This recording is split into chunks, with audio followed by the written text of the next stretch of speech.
আমি কি কারো পাকা ধানত মই দিছি কদিনই পাকা ধানত মই দিলে তা হলো হেনি যে মানুষ আমাকে কিছু করবে আমি সহ্য করবো পাকা ধানত মই দেয়নি কিচ্ছু দেয়নি মানুষ খালি সবসময় আমার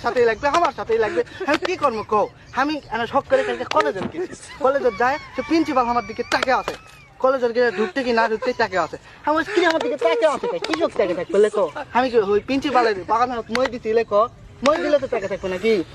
ওরা কিছু মনে করিনি সোজা আমি চলে গেল কলেজের ভিতরে ঢুকে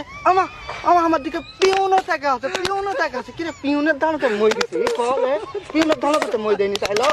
পিউনের দানা তো মই দেয়নি প্রিন্সিপালের দানা তো মই দেয়নি তাহলে তাকে আছে কৃষক আমার দিকে তাকে থাকা লাগে কৃষক তাকে থাকা দেখে আমি মনে করছি না নিজেকে গর্ববোধ মনে করলো যে আমার দিকে মেয়েটাকে আছে তাহলে আমার কপাল ভালো নয় তো ওই জায়গা থেকে আমি ভিতরে গেছি যাই দেখি যে ঘন্টা দেয় না ওই দপ্তরি ওই আমার দিকে তাকে আছে ওই তাকে থাকতে দেখতে আমি খেয়াল করলো মুচকি হাসছে ওই দপ্তরে আবার ক্লাস খাবে দপ্তরি তো ক্লাস খাবে না তাইলো দপ্তরি ক্লাস খাবে না ভিতরে চলে গেছি স্কুলের ঘরের ভিতরে যত ছাত্রছাত্রী সব আমার দিকে তাকিয়ে আছে কি তাকিয়ে আছে কে আমার দিকে তাকিয়ে থাকবে কৃষক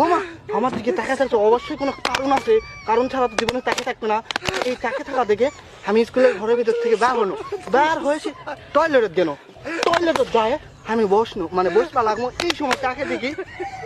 কেউ আমার দিকে তার ক্লাস খায়নি আমার ছেলে প্যান্টের চেন খোলা আসলো আমি বুঝিনি কেউ আমার মান সম্মান সব শেষ আমি মনে করছি সবাই আমার দিকে ক্লাস খাচ্ছে